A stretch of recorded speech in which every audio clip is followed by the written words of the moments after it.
हमारा सबका सौभाग्य है कि आज हमारे बीच स्वामी सुब्रमण्यम स्वामी जी यहाँ पधारे हैं और वो हमें हमारे भारत में जो चल रहे भ्रष्टाचार इसके विरुद्ध में हमें कुछ ज्ञान देंगे। हम सब लोग उनकी जो अभियान चल रहा है वो अभियान में हम उन सबको सहयोग देंगे, जैसे हमने बाबा रामदेव को दिया और अन्ना हजारे को। इसी तरह वो एक बहुत बड़ी विभूति है और हमारा सौभाग्य के यहाँ पधारे हैं। तो आइए हम डॉक्टर गुहा जी को प्रार्थना करते हैं कि उनके बारे में 2 शब्द कहें और उनको अपना व्यक्तित्व प्रस्तुत करने के लिए आज्ञा दे। धन्यवाद। So Subramaniam Swamiji is the kind of personality who can achieve that. It is in this note I would like and request him to say a few words to the assembled crowd. Thank you. हम सबका मेहमानों का स्वागत करेंगे और का देवी महाक्रांति होने वाली है भारत में, तो देवी महाक्रांति की स्मारिका की विमोचन हमारे मेहमान और डॉक्टर गुहा जी के हस्तक से कराएंगे। आइए।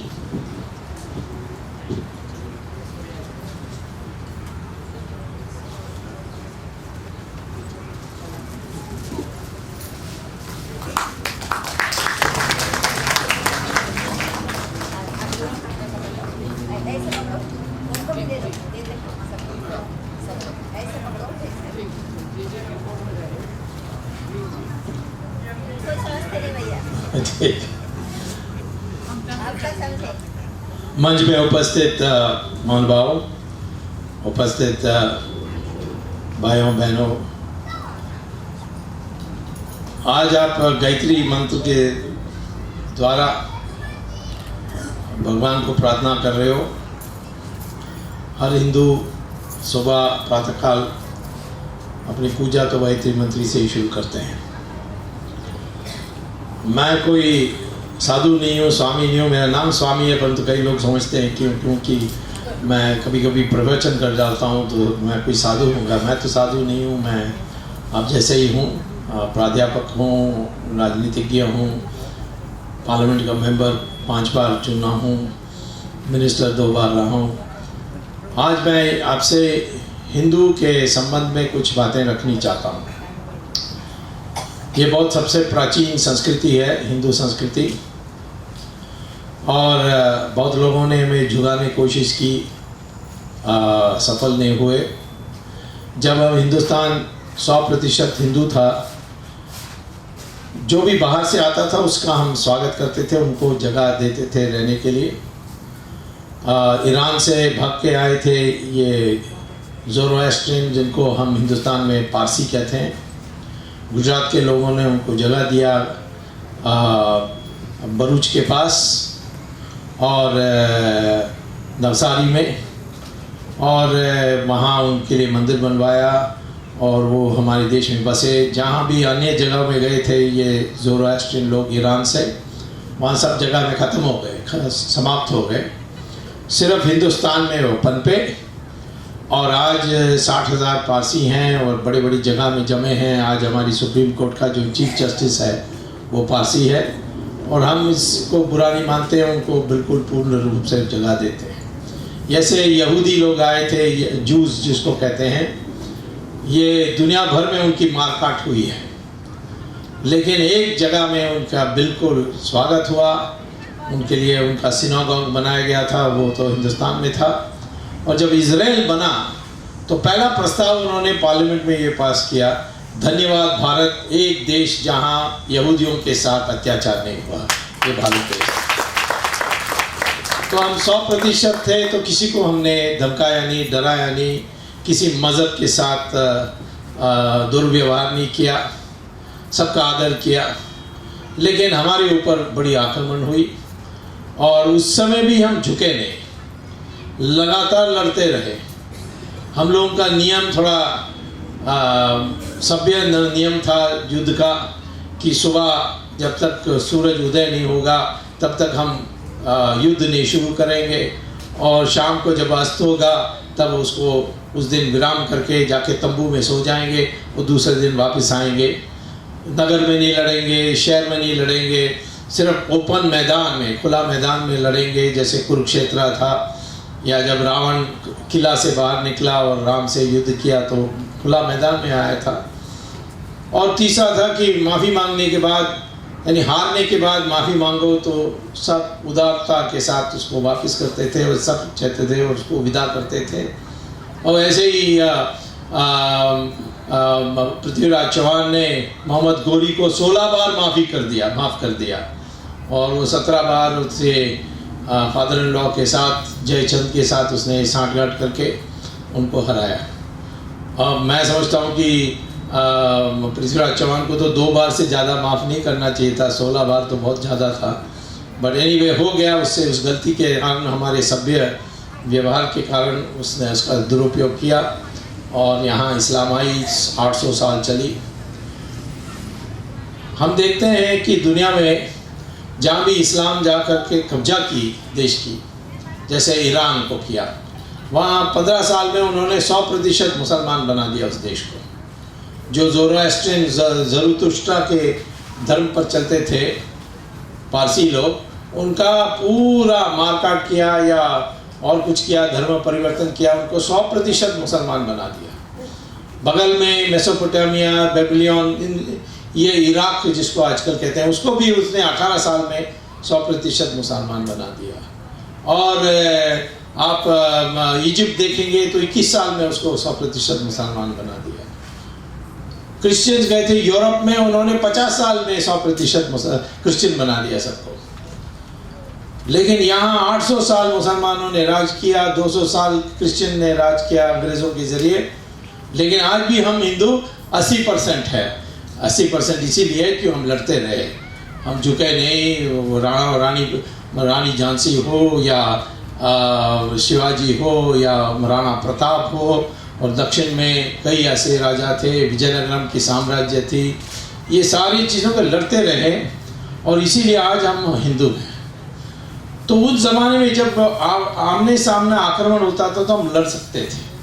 आज जो हो रहा है वो अपना हमारे दिमाग को खराब करने में प्रहार हो रहा है। तो इसीलिए इसके लिए हमें सोचनी होगी। और हम देख रहे हैं सब जगह में आज जो पश्चिमीकरण हो रही है उसमें हम अपना जो आधार है उसको खो रहे हैं। हमारे देश में धर्म परिवर्तन हो रहा है, हमारे देश में आतंकवाद के नाम पर हिंदुओं को मारा जा रहा है, हमारे देश के इतिहास की पुस्तकों को ऐसे तोड़ मरोड़ के रखते हैं कि हम लोग अपने को नीच समझने लगते हैं, हमारे हीन भावना आ जाती है। तो ये सारी चीज़ों से हमें अब ऊपर उठना है, एक सांस्कृतिक क्रांति लानी है हमारे देश में, ताकि हम हिंदू होकर के खड़े हो जाए, गर्व से हिंदू बोलने के लिए हमें साहस हो। ये हमें सोचना चाहिए। आज जो भ्रष्टाचार हो रही है उसके पीछे भी है कि हम अपने धर्म के रास्ते से हटने के कारण। एक ज़माना था कि जब महात्मा गांधी एक लंगोटी पहन करके देश के नेता होते थे, विदेशों में बड़े आश्चर्यचकित होते थे, ये कैसा ऐसा जो आधा नंगा आदमी है, इसके पीछे क्यों लोग जा रहे हैं?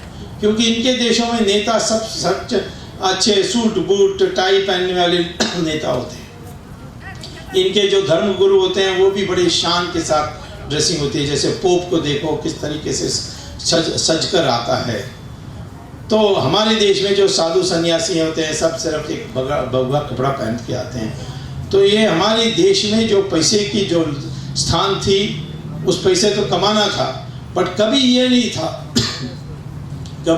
था कि पैसे पर तुम्हारी समाज में प्रतिष्ठा बनेगी। आज वो बदलते आ रही है और इसी से लालच आ रही है, लालच से भ्रष्टाचार होगी। और इसीलिए आज हमें हमारे पुराने धर्म की जो आधार है सनातन धर्म की, उसको हमें याद करनी चाहिए। हमें ज़रूर पैसा बनाना चाहिए, परंतु हमारे समाज में वो प्रतिष्ठा पैसे के कारण नहीं होनी चाहिए।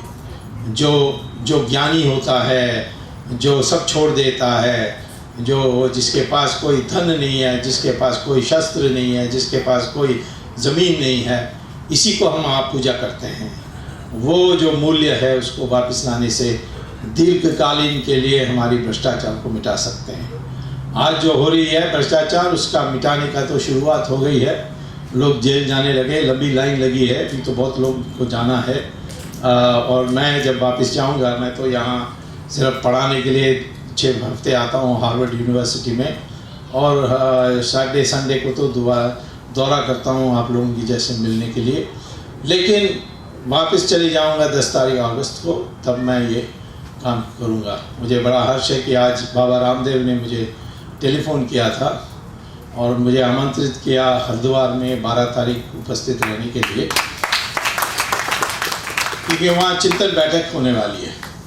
और इस चिंतन बैठक का मूल काम यही होगा कि बाबा रामदेव हो या अन्ना हज़ारे हो या कोई भी और हो, RSS हो, विश्व हिंदू परिषद हो, मेरे जैसे लोग मैदान में जो हैं वो हो, ये सब एक जगह में इकट्ठा होना चाहिए और जो भ्रष्ट शक्ति हैं उसका विरोध करना चाहिए और डट कर विरोध करना चाहिए। पता नहीं कब झट से इलेक्शन आ जाए, तो एक अच्छा स्वच्छ सरकार जो हमारे देश में एक नई संस्कृति ला सकती है, वैसी सरकार निर्माण करने के लिए चाहिए। तो मैंने बाबा रामदेव जी को ज़रूर कहा कि आप जहाँ चाहेंगे वहाँ तो मैं आ जाऊँगा, और इसीलिए 12 तारीख को इस चिंतन बैठक से कुछ नई बात निकलेगी।